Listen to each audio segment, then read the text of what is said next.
Welcome to Women's Special Express.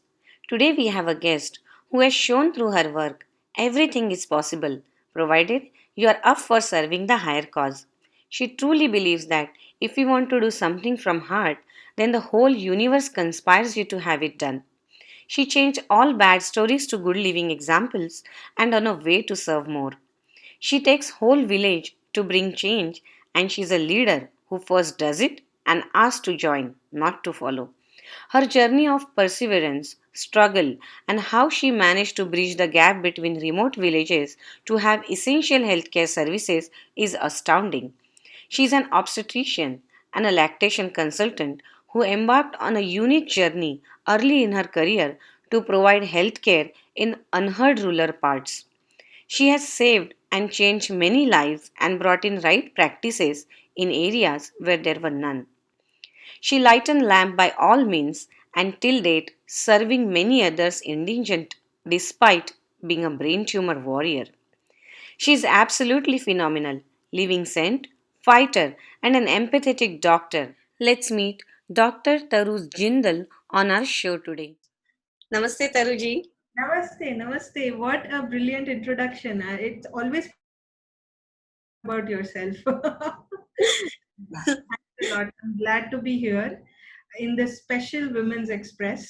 And I wonder if you kept the name on a train, about a train, and let us just start the engines and run through on the tracks.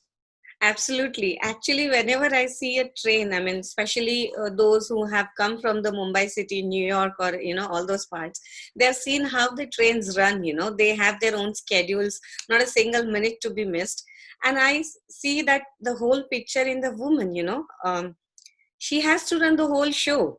So Yeah, she would not miss a single moment, and she will try to occupy, do multitasking, correct. and absolutely, the name comes from there. Excellent. Thank you for giving us so much time from your whole busy sessions right now. Uh, I think you are way more occupied being at home as well. Uh, Yeah, I'm lucky. I'm lucky because a lot of friends like you trust me and my work and my thoughts. Yeah, it's only because of the company I keep. when I'm saying that you're very busy in this lockdown session, you are in Delhi right now at your parents' place, and you have been going through certain treatments as well, and yet you're occupying and you have back-to-back sessions with lot many people. We'd like to know more about them. Yeah. So I think in a way the lockdown has been very good for me because I got the time to work with myself, with my health, and I also had undivided attention of the audience because most of the time, whenever I conduct a webinar over any issue, the participation would be like 20, 40. But now suddenly due to lockdown, everyone is at home and the webinar attendance is like in hundreds now. Oh, So in a way lockdown is good because I'm getting a chance to connect to a lot of people, the target audience, and I have been doing work on 3 4 different arenas. So it has been incredibly satisfying. I have not ventured into the digital webinar kind of sphere before this because I there was a concept key whatever we have to do, you go and do it in the field, or you go and give the lecture in the college or in the hospital.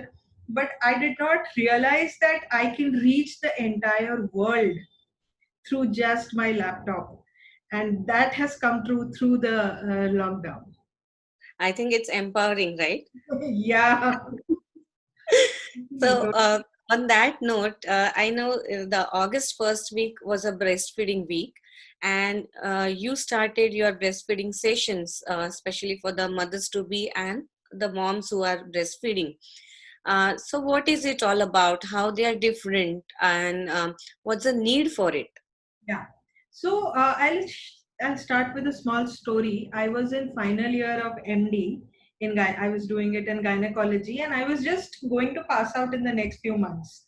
So 10 years of medical education completed, and I was just looking forward to starting to work in the field. There was one mother who I remember. She was pregnant, and she was registered with our gynecology unit, and she was going to deliver preterm. And we had, as a unit, come together and really tried very hard that she does not. And then she did finally deliver, complete all her 9 months, and the baby came out healthy, and we all were triumphant. We felt like we had done our job. So, but what happened was, 2 days later, I went to take her rounds in the wards, and then I asked her everything from our stitches okay, is the pain okay, this is okay, that is okay. She said, "Doctor, everything is okay, but I'm not able to breastfeed. Can you help me?" And at that time, I said, "Oh, you can't breastfeed. Okay." So whatever little I knew about it, I told her. And Hmm. I even at that point I kept thinking ki I am not helping her because I was not able to get the baby to latch and breastfeed in front of me. Hmm. Somehow I just did not have those skills. I just kept giving her some lectures that don't give formula milk, don't give cow milk, you have to give only breast milk. But finally, I was not able to help the baby feed. I Right. moved on thinking either the pediatrician will come or the nurse will help her. The next day, I came to know that the baby convulsed the previous night because Hmm. of low sugars and she could not breastfeed. Oh. I felt devastated. I immediately ran up to the ICU, and these ICUs of babies have these glass walls, right? So through that, I was looking at that incubator with that baby, and the Hmm. mother was standing there next to the baby, and I was looking at them from beyond the glass walls, and I almost slumped in my chair with a feeling of failure, that I am about to finish more than 10 years of medical education, and I don't know how to support a mother in breastfeeding. I just know some theories, what are the different positions, what is the advantage of breastfeeding, but my skills of how to get a baby to breastfeed are not adequate. So I started looking around and started speaking to a few people that what can I do, what can I do. Then I learned about a beautiful phenomenon called as breast crawl. And breast Hmm. crawl, I don't know how many people have heard of it, but I had not heard of it even by Hmm. the time I was ending my MD. Hmm.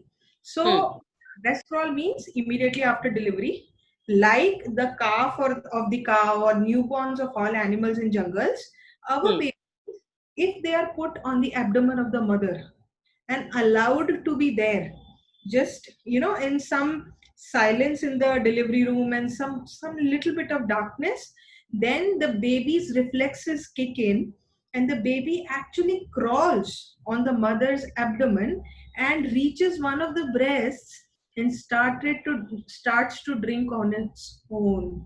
And I was like, how is that even possible? The very next day, I went to the labor room, and the very first baby that came out, I Hmm. snatched it from the nurse and I said, "I'm not going to give you the baby." So I put the baby on the abdomen, Hmm. and within 15 to 20 minutes, the Hmm. baby had lifted up the buttocks, was pulling itself, and had gone and latched on the breast. And Wow. I was in tears, the mother was in tears, and the other women in the labor room were in tears. Hmm. This was such a moving experience for me, and I saw what kind of latch the baby had taken. It was Hmm. perfect. I had just not touched the baby at all. I was just guarding that the baby should not fall. 1 or 2 days later, I followed up the mother in the ward and saw Hmm. the first time mother was breastfeeding as if it's her third child. The Wow. confidence was so much, the complications were so less, which usually happen in the first few days.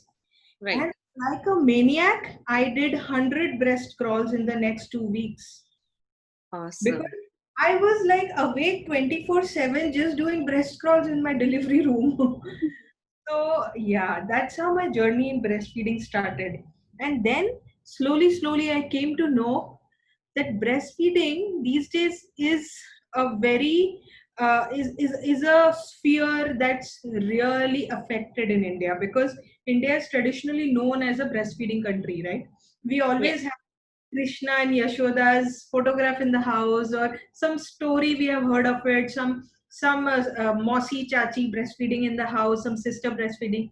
Right. So nobody would even think that there are issues in India. But if you look at the recent statistics, government statistics in 2015-16, the number of children who get breastfed in the first 1 hour in India is just 41%. The number of children who get breastfed exclusively in the first 6 months is it's Hmm. just 54%. So what is happening to half the children who are not getting breastfed properly? And this is India. I couldn't believe it when I saw the statistics. That's when I started working on this extensively. I realized a lot of things have changed in India in the last few decades. Women have started to work a lot more. Formula companies have come in with a bang, and the joint families have broken into nuclear families. So somehow the breastfeeding skills, or the normalcy of breastfeeding, has taken a back seat. So Hmm. now what I do is I got trained in IBCLC. I gave that exam from the US, and now I work as a lactation consultant. I do work Hmm. on three spheres. I take personal consultations with women, of course, who have problems, and try to help them. But a Hmm. bigger part of my work is advocacy. So I try to work on busting the myths on social media. I have my own blog on Facebook called Breastfeeding Matters. I have Hmm. also made two support groups on WhatsApp called as Hmm. Breastfeeding Matters and Mama's Dudu. So Hmm. in this, one is for breastfeeding mothers and one is for pregnant mothers. I try to send across information on a day-to-day basis, and helping them in the long journey. Because for every small thing they cannot run to a doctor. And in the Breastfeeding Matters group, we have helped more than 400 Indian women from across the globe in the last 2.5 years. Hmm.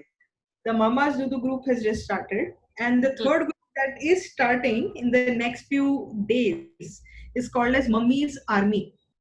Yeah. So, a lot of breastfeeding women who are now about to finish their lactation journeys, Hmm. they had a desire to help other women, because they Hmm. felt that they suffered and they did not want others to suffer as well.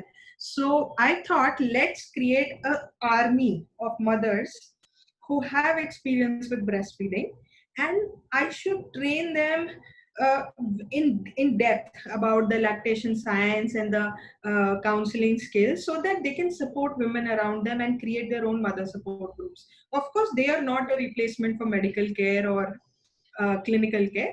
Hmm. They, like, you have Lale Chili League in US, Hmm. uh, taking a leaf from that. So we have Hmm. going to start our Mummies Army. So this Wow. is my whole journey in breastfeeding. And And I just last point I wanted to say was that the greatest push for this came from WABA. So WABA is World Alliance for Breastfeeding Action. It is the hmm. greatest organization in the world working in the field of breastfeeding. So Hmm. they invited me as a youth leader from India in Awesome. 2016, and Oh, subsequently they were the ones who trained me in breastfeeding, hmm. and till today they are the ones who support me. So thanks to them. Awesome. I think lactation consultant itself is a term where not many countries know about it. And being gynec and being a lactation consultant, I think it goes very hand in hand, and it's very useful to be, because uh, when the baby is born, that time pediatricians are not there, Yeah, but gynecologist is right there. So if I've known correctly, the Mommy's Army group is not just restricted to the India, but it is across the globe. You have lot of people joining it across the globe for that army. I'd yeah. like to know more about that globe movement. Yes. So, as you know, Indians are spread across the world, and there are a lot of women who are staying abroad. So, a lot of women from different countries, whether it's Netherlands or UK or US or Dubai, Indian mothers have come forward for this group and want to become soldiers in the Mummy's Army, because they feel the pain and they feel the helplessness of a mother who's lonely in the house. and mm, can't always reach out to a doctor, especially now in the COVID era. Na, people yeah. don't step out of homes for everything. Even if there is an illness, they'll just try to manage it at home. So Mm, this becomes all the more important in the current era, that women are empowered and informed, and not for everything we can run to a doctor. So information we can definitely provide, right? mm, Information, encouragement, and resources. So this mm. much we can do. This much we can do. Awesome. I think that's a very good movement, and especially in the advanced countries. I'm not sure how many of them are really knowing the facts, but at least in the US that I know, people purchase formulas before the baby is born. And a lot of people, lot of doctors groups and every hospital over here do incline towards the breastfeeding, but the moms themselves are not keen to, because it's a lot of pain and lot of efforts, lot of time to be given for it. Although there are a lot of methods available to store the breast milk, still, taking out that time, that itself is a problematic. And I think people should understand the other side of it, why you are giving time, and I think it will benefit for Yes. sure. I think this is what I realized. I was initially supporting breastfeeding mothers, but then I realized like teaching a mother about breastfeeding after delivery is a little late. I can even say that it's like trying to construct a house after an earthquake. So they should be empowered during the 9 months of pregnancy when they are like free, right? Yes. Suddenly now baby's in your hand and you're not getting sleep, and top of that, I'm teaching them about breastfeeding. So the best time is the pregnancy time, and that's how we started the Mama's Dudu group, which is a group of pregnant women, and they are empowered in breastfeeding. So yes, you're right. Uh, Very important to train all these women. And you had just said that usually pediatricians take care of breastfeeding, like everywhere in the world. But I'm a gynecologist, and when I think who should be taking care first, I think it's the gynac, because, or the obstetrician, as you say in other countries. The entire 9 months, the mother is with us. The Right. delivery time, the mother is with us. The first 3 to 7 days, the mother is with us. So the pediatrician does come in, but a little later. So I also take a lot of training workshops for Hmm, nurses and for gynecologists, so that they hmm, are more empowered to help a breastfeeding woman, and hmm, they have to understand how their practices in the delivery room can impact breastfeeding. Something as small as repeated per vaginal examination, or hmm, painful examination, or screaming or shouting at the mother in the delivery room, or hmm, not allowing her to ambulate or walk or drink water. hmm, Sometimes some delivery rooms are very harsh or strict about their rules. So hmm, such can really depress the oxytocin. Oxytocin is the main hormone that affects breastfeeding. I call it the mamta hormone, or the hormone of love or emotion. So when two people are in love, yeah. oxytocin is just rushing through their bodies, even the male's body. So when a mother breastfeeds, that mamta hormone or oxytocin shoots up and the milk comes out. Hmm, But during delivery, oxytocin during delivery, oxytocin is the same hormone that causes labor and delivery. So hmm, if we depress the oxytocin during delivery, how will it stay? How will it shoot up after delivery? So it's a hmm, continuum. The delivery and breastfeeding, it's part of the same process. If the oxytocin is kept very high during delivery, then hmm, it will stay high after delivery and help in breastfeeding, smooth breastfeeding. But hmm, procedures like keeping the woman alone, not allowing a companion with her, or hmm, giving her a fixed position for delivery, or putting her legs in stirrups, or giving her painful episiotomies, long cuts for delivery, which these days we don't advise until unless really required, or hmm, even a cesarean surgery, or right. instrumental delivery like forceps or vacuum. All of this Hmm, depress the oxytocin, and the chances of breastfeeding failure, or delayed lactation. It's much Hmm. more about this. So I think the ones who should be really empowered are the gynecologists, obstetricians, and the nurses who are working in the maternity system. Of Right. course, mothers have to be empowered, but I think the first audience should be the doctors and the systems. So being Hmm. a doctor, I'm talking to them first. Awesome. I think this is, I mean, it's a knowledge that nobody knew. And now I think the moms to be, they would first pick the gynacs who are aware about it or probably can, throw light upon it. So I'll just share one thing with you. So Hmm. there is something called as BFHI, Breastfeeding Friendly Hospital Initiative.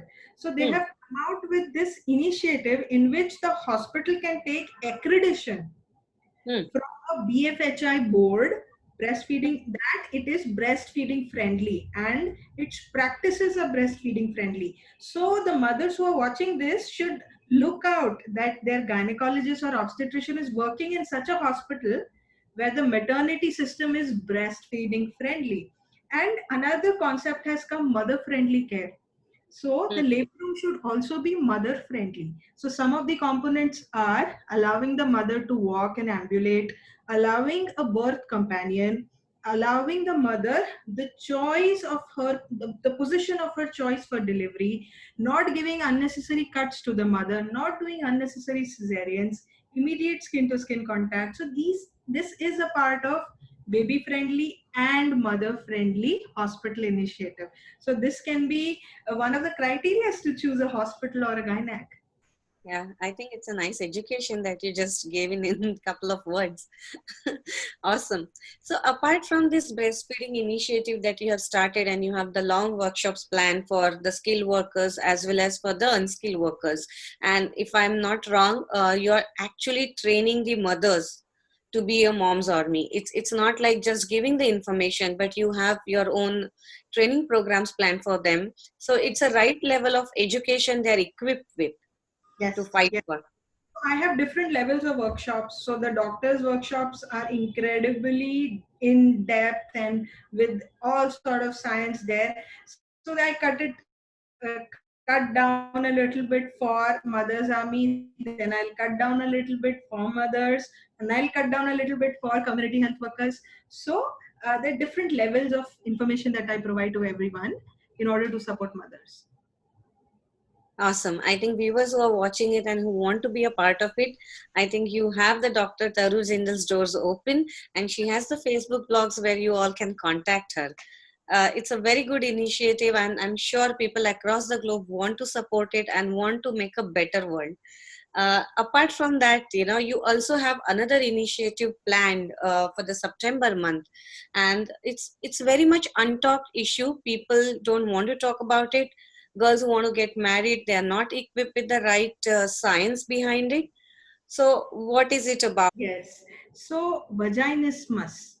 Vaginismus means inability to have penetrative sexual intercourse, right? So just like breast, uh, we are working in gynecology, but we are not taught about it. I have never seen the word vaginismus in my textbooks, or even if it is there, we have hardly even noticed it. Hmm. So, and areas I don't know about other countries, but countries like Asia, India, Pakistan, Bangladesh, I really don't know about other countries. There is a lot of orthodox thought, and girls are brought up in a certain way. Girls are brought up with a lot of restrictions, I must say. Not everywhere. The Hmm. level of restrictions may be different, but there is a uh, taboo, or there is premium attached over virginity, right? Hmm. So before marriage, sex is bad, and after marriage, when are you going to have a baby? When are you going to have a baby? So how does the girl make the transition? That Right. this is what nobody thinks. Hmm. Vaginismus happens because of this kind of fierce orthodoxy that she sees before marriage, and she tells her mind that sex is bad. I'm not supposed to have any relationships. I'm not even supposed to have boyfriends. I'm supposed to be pure. and after marriage suddenly I'm supposed to have sex and have baby as soon as possible. So because of these fierce beliefs that sex is bad, what happens is the muscles around the vagina, they Hmm. go into spasm or contraction.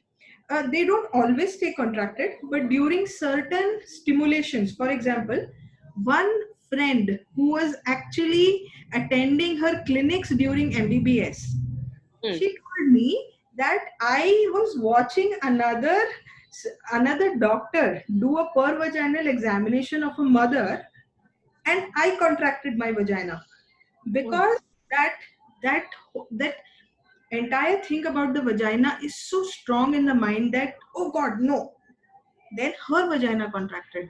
So a lot of these women also suffer from constipation, if we actually do a research on this, because they are constantly keeping that area contracted. uh, a lot of women have also shared that they have experienced bad touch. Now, a Hmm. bad touch could also have various intensities. It could be something just like a bad touch in a bus, or it could even be as severe as abuse. So that leads to a rejection or a repulsion for anything sexual, and then they tend to contract their vaginas. So I personally suffered from vaginismus the first 7 years of marriage, even though I am a gynecologist and my husband is a psychiatrist. The Hmm. two fields that cure vaginismus. Whenever whenever a woman comes with vaginismus, we send her to a gynecologist and we send her to a psychiatrist. We know both of that, and still I suffered from it for the first 7 years Hmm. because I had my own journey before marriage, which told me sex is bad. You are a bad girl if you think about it. You are a bad girl if you talk about it. And Hmm. after marriage, I just couldn't do it because there was such a strong spasm. So it took me a very long time Hmm. to heal it, because initially there is a lot of avoidance. We don't want to go into that zone of dealing with those things because it's very uncomfortable sometimes. And Hmm. second was, I realized even when I was ready to heal it and treat it, I didn't know where to go because the resources were so few. If you just Google some vaginismus resource from India, you'll hardly find anything. And whatever little websites I found, there is an overlap between pornography and sex, right? So every time you write something about vagina, some porn site will come up. So you do not get a reliable, good source of information of how to treat vaginismus. So Hmm. whatever little sites I saw were from the US or Europe, and I took help of one website. I think it was called Vaginismus Awareness Network, and Hmm. they actually explained everything in detail. Till then I did not even know what was happening to me, even though I was going to a variety of psychologists. I was Hmm. not getting the whole picture. I was not getting the step by step process. One person was telling one thing, one person was telling another thing, but I was not able to put it together, and I was Hmm. not able to put the flow, what should come first, what should come later. Hmm. Of course, later on, I found one or two very good psychologists who helped me. And Hmm. of course, I was not listening to my husband, who is a psychiatrist, because for me, he was my husband and not a psychiatrist. So I didn't take anything coming from him. So it led to a lot of issues between us. And of course, after 7 years of not treating vaginismus, the relationship is not going to be smooth. So it affects many, many things later on as well.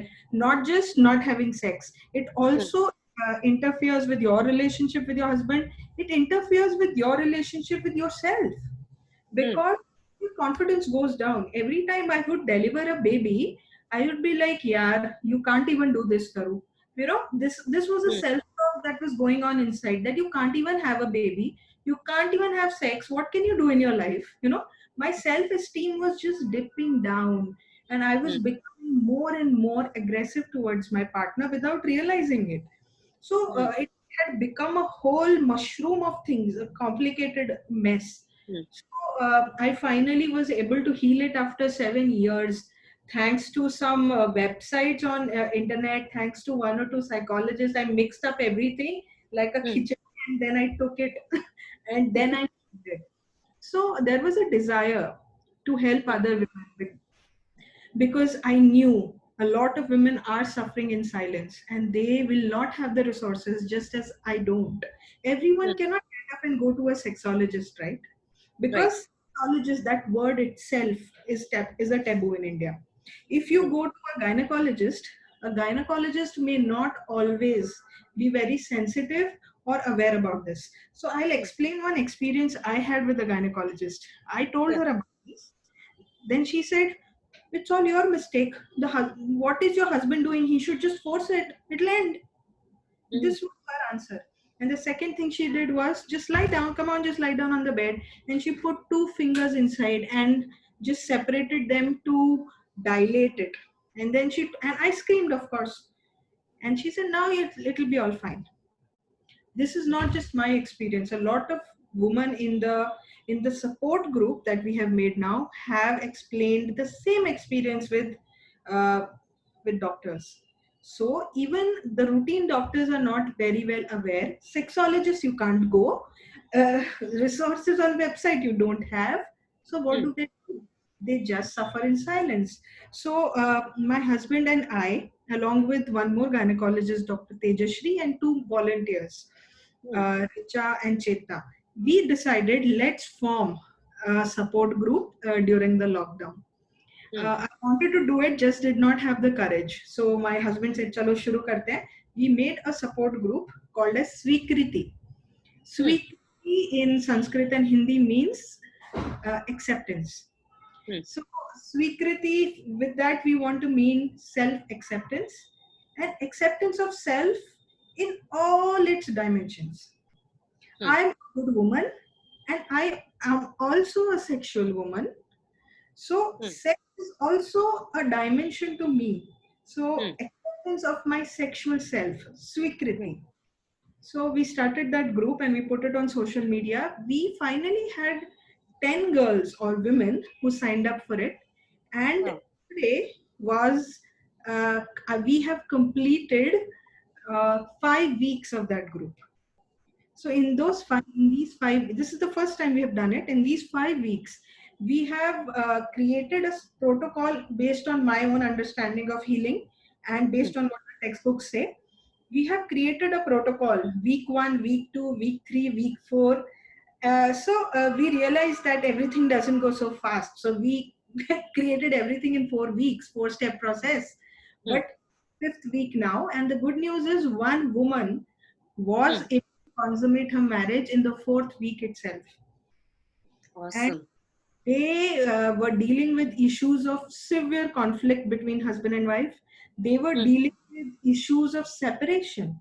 They have mm, been married, I think, for 1.5 years and not able to do it. And mm, she consummated in the fourth week. And we are expecting many others to do it in the week that comes now. mm, Uh, yeah, so this is what we are trying to. We are not providing treatment. We mm, encourage go to a psychologist and to a sexologist who works on this in mm, order to deal with their past baggage. You know, a lot of people have their baggage of bad touch, molestation, conservative bringing up. All of this cannot be dealt in the support group by us in that mm, just 1.5 hours. So we ask them to go to a psychologist to talk about this in detail, mm, and we also ask them to go to a sexologist or to any person who has a mm, program for vaginismus and do it technically with them. We are there to provide all the information and the support. But what we are finding is hardly anyone goes. Everyone mm, just wants help from us. So we have created a therapy program, though mm, it is not a complete program because we are not offering therapy, we are not offering everything in that, but we have steps written, a written mm. protocol. Uh, with that, a lot of people are able to reach the final step. Only penetration is left now. So we are just hoping with closed fingers that they will be able to do it in the next week. And then we can invite more and more girls to join us. Mm. So this is our work on vaginismus so far. I think it's very important for the Asian countries who have this kind of taboo in place, And most of the marriage times, when the girl is being equipped with rest other things, how to take care of the home, how to balance the duties and all other thing, I think this is also one of the very most educational areas which are not so greatly looked at it, but they should be getting addressed. If mothers or aunts, they cannot guide them very well, I think it's an important step to visit someone who can help in this area. So our the viewers, this was just an initiative that we wanted to listed you, that there is a educational help available, who are the experts in the field, and you can take a help from them, and there is no there is no coming back down that why I'm going there. I think it is necessary. The way we take our education, if we want to learn cooking, we kind of shadow the mothers, aunts, or whoever, and we learn cooking. That's a basic example, right? So somewhere or the other we are shadowing, but this is the only area which is not so being exposed to, not many wants to talk about it, and you're just going for the practical with guess what, sometimes you may fail, and then with that, whatever that is coming out in your mind is unhealed. And we need a support for this, and it is one of the rare initiative that we all have heard about, honestly, doctor. And I'm very glad that on this women's special show, you are talking about it, spreading the awareness for it, and looking at it in a right way. That's very important to do so. I'll just say, Pranali ji, that all of us know that we have to become mothers, but Hmm. none of us know how to become mothers. I mean, we don't know how to get pregnant and we don't know how to breastfeed. So that's how probably I've started working on breastfeeding, and I've started working on vaginismus cure. So a lot more work is supposed to be done now, but let's hope I can work more extensively on this issue now. Interesting. So whenever we see Dr. Taru, she's all about coming out in the picture where there is no picture at all. Where there are no problems resolved, Dr. Taru is all present here. So the unheard rural areas like in the Patna district or in the Bihar district, the areas that are just located on the map or sometimes they're not on the maps, there Dr. Taru reaches is the story of her. Many of you must be knowing Dr. Taru, but who don't know her, she's the girl from all the Mumbai style, born and brought up in all the polished cities, but she went and served the unruler, unheard areas where many of us can't even think of stepping for travel. And that's where her story began. And after completing the education itself, she took a leap there and started her work.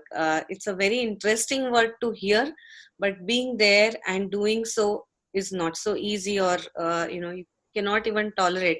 When I was hearing her TEDx talk, I was literally shaken, sit back, and was thinking, pausing, was not even ready to hear the next part of it. Uh, I would still request you to, repeat the story again for the viewers so that they get a brief idea about what you did.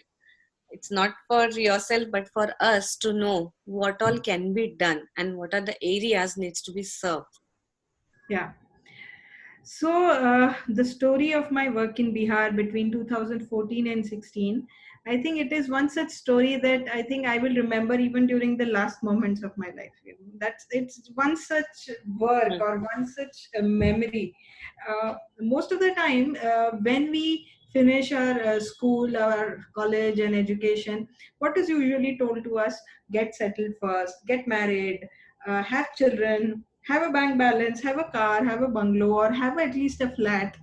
Then you can think of social service after all of this is done. So by that time, it's usually what we are 55, 50 or 55, when many of us would have probably developed arthritis, not just but also in our minds, right? Hmm.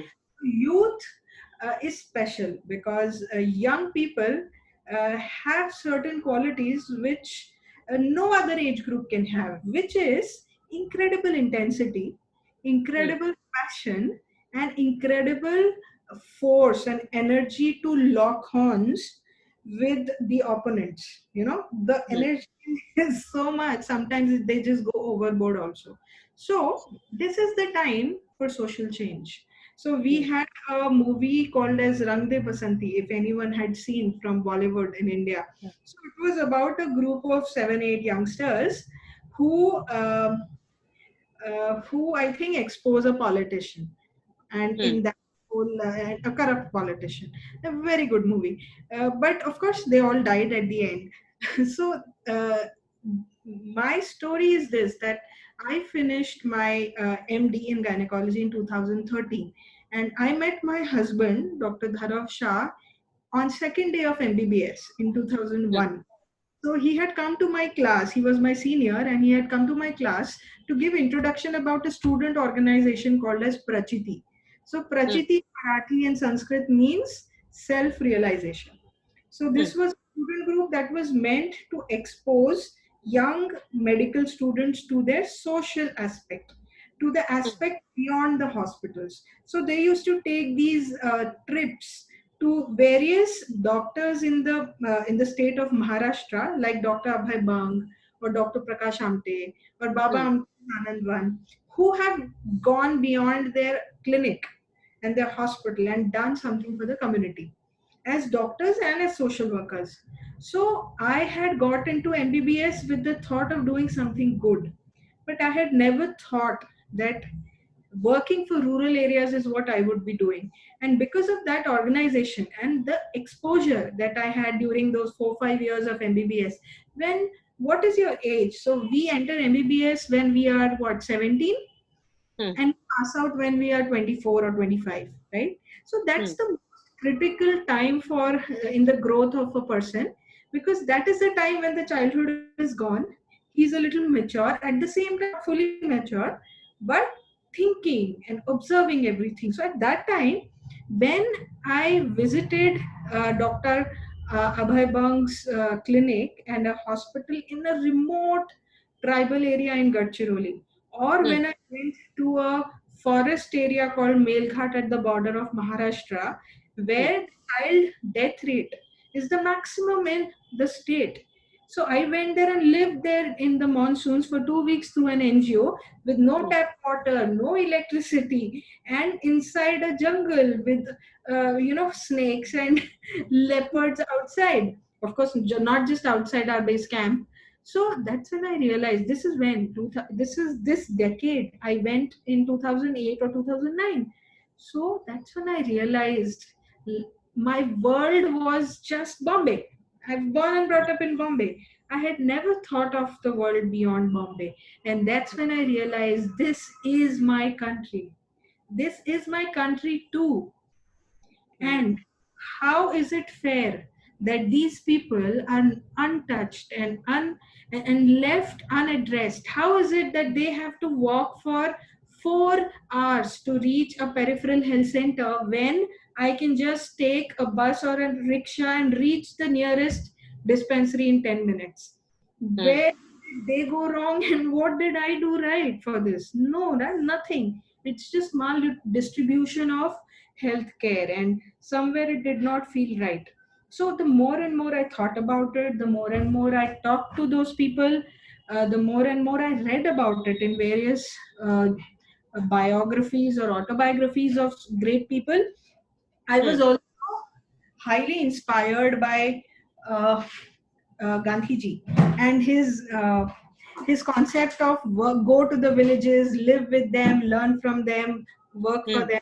So that's when I realized that life may, whatever I do, mm, whatever I, it will be to serve the underserved or to work in an area which is an unmet need. You just, I think, referred to it right now in the introduction to the question. But I wanted to really, I started having a burning need to leave mm, Bombay. So I was just waiting to leave Bombay, because in Bombay I saw every single nook and corner with super saturated with doctors and specialists. So I always used to question, am I needed here? Or even my husband Dharav used to say, we should go where we are really needed. We should go and do what is really to be done. And immediately after my MD, I heard of a project in Bihar called, so it was by Bill and Melinda Gates Foundation, and mm, they spotted that the maternal and child health care in Bihar was very poor. So the chief minister invited doctors from various parts of India to come in and teach their doctors in Bihar. So I was like, what better opportunity do I need than this to see what rural areas are like and maybe mm, try to do something there. Of course, Bihar has a very poor image in India because of various movies which have glorified the abduction, rape, and murder angle, which probably was true at one point of time, but not anymore because I have been there for 2 years and I felt more safe than I ever felt even traveling in Bombay, Delhi, or Madras, right? mm, So, of course, there's a lot of bias at place here, and new image has not been created. So, the old image is still frozen in people's minds. So, I went to Bihar into a district hospital of Motihari, which is mm, in Champaran. So, we all have read in history textbooks about Champaran. So, Champaran was the state of Gandhiji's first Neel Satyagraha, or the Indigo Revolution, in which mm. he supported the indigo farmers, which were, kept. All the indigo was taken away from them by the Britishers. Gandhiji went to Champaran straight from South Africa in 2000, sorry, in 1916, and Mm. we reached there, like me and my small team of Care India and Doctors for U2 NGOs. We reached there in what 2014, 2014, Mm. almost 100 years later. And I was told that I have to train the doctors there. But the first day that I entered the district hospital, I Mm. saw a sweeper deliver a woman with bare hands. And this was at 11 o'clock in the morning. No To doctors in the hospital. I couldn't see. There were doctors in the hospital, but not in the delivery room or in the wards, the maternity wards.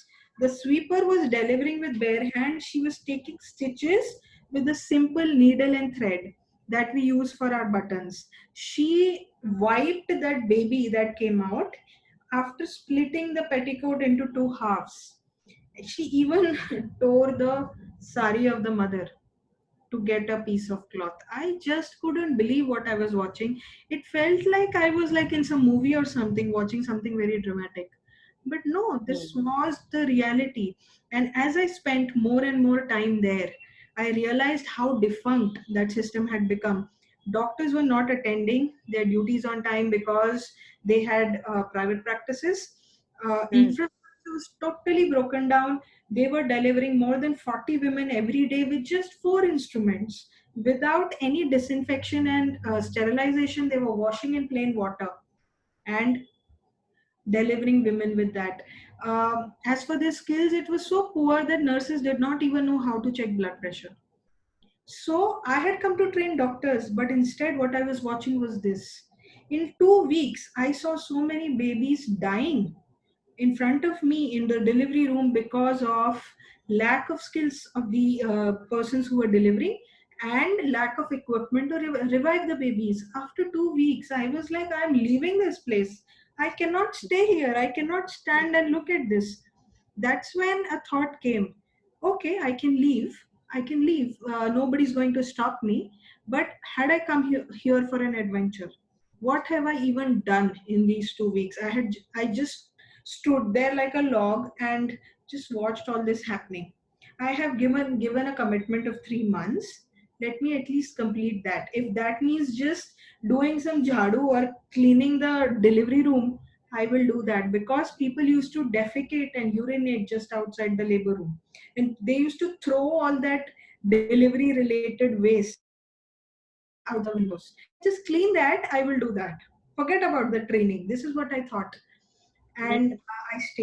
I stayed, and this is what this is that quote: when you really want something to happen, universe conspires. So no sooner that I had made that decision, Mm. next third day, fourth day, suddenly people from all sorts of spheres started appearing in front of me saying, we want to help you. So there was this girl, her name was Gitika. She was a young girl, just finished her MBA, came to me and said, I have been posted in this hospital to help you. I am here to help you.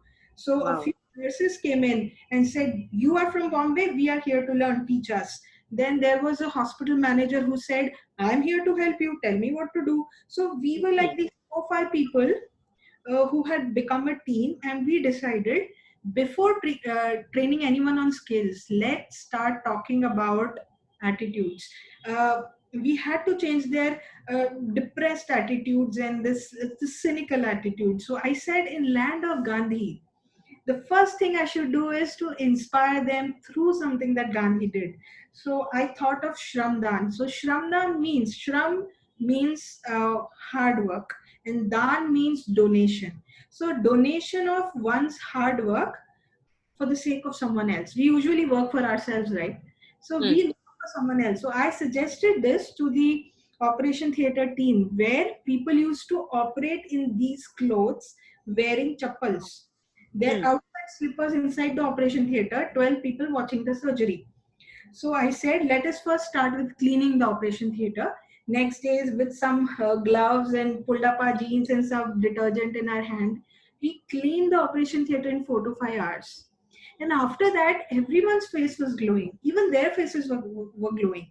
Next morning, I saw one of them painting the rusted operation theatre table with fresh white paint purchased from his own pocket.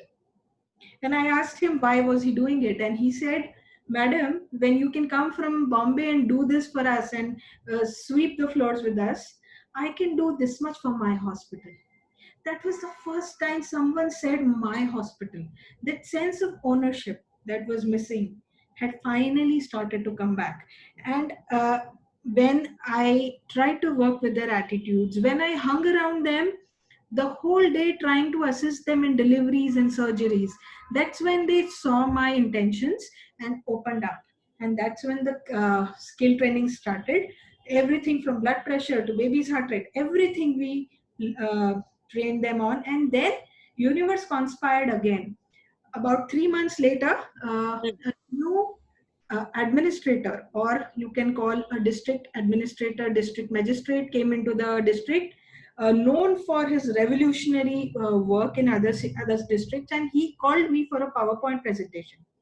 And I presented to him the problems in the hospital and the possible solutions.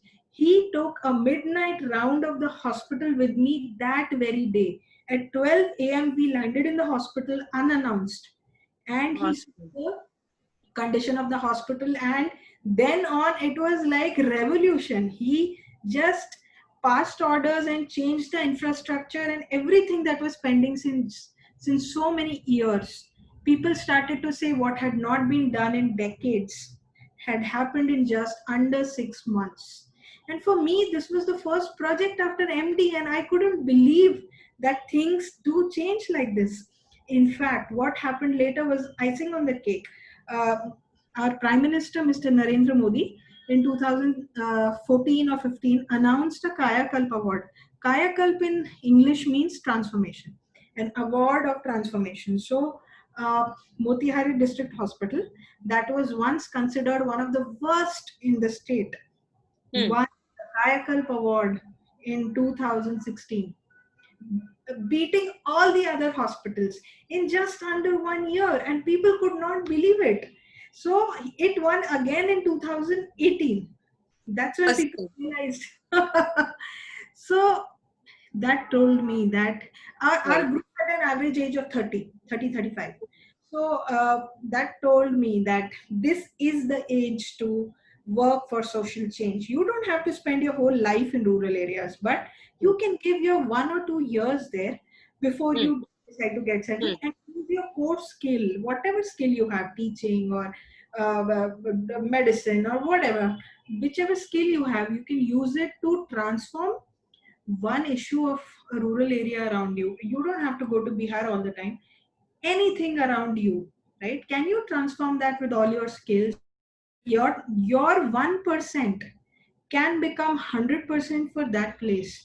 In fact, I say it is like a relay race. In a relay race, we run for 100 meters, we pass the baton. He runs for 100 meters, he passes the baton. So Hmm. nobody has to run the entire 400 meters on his own. So I was in Bihar from 14 to 16. I ran my lap.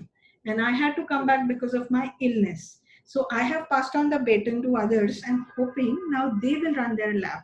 So youth is the age to contribute, to give back, because we have to use the fire within us Hmm.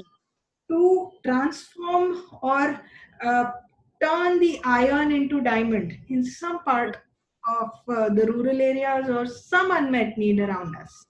Hmm. So I I wrote a think, book on this. So you can, yes, I was about to come there. The doctor's experiment in Bihar. That's the book that I was referring to, and I was about to come there. Uh, it's not just one, there are two parts of it, and it is also being translated in Marathi. हाँ ये मुमकिन है. yes, So viewers who like to know more about this story, or what can be done and taken the message, I think she has consolidated all. It's not just a story, but it's also a living example where there is an action call, and everybody at their own level can contribute, and that's the message she wants to pass on. And she has tapped the right feeling, right moment, when is the right time to do so. Many of us overlook that aspect, that in the youth people want to enjoy, they want to travel, but traveling, what they're looking forward is for the personal gain, and she's looking forward turn that personal gain to a social gain. It's a very important message to go on. Viewers will like to come back here, we'll take a small break and come back in a part 2.